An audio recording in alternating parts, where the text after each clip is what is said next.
Saudaraku, petani tomat di Desa Nosar, Kecamatan Bintang menanggapi tantangan serius akibat tingginya harga pupuk dan obat-obatan pertanian meskipun harga jual tomat relatif stabil.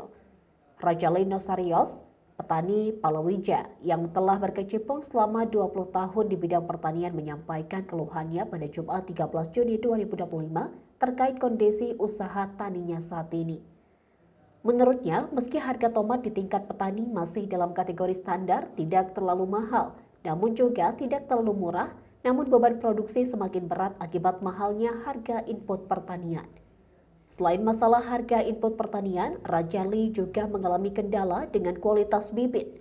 Ia mengaku sudah 3 kali mengalami kegagalan panen karena bibit tomat yang tidak berkualitas baik.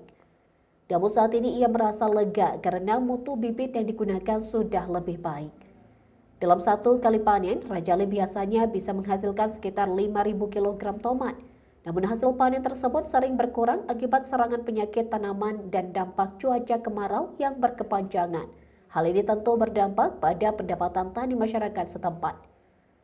Dari sisi harga jual, petani Rajali menyebutkan adanya penurunan harga tomat yang cukup pasca Hari Raya Idul Adha 2025 kemarin.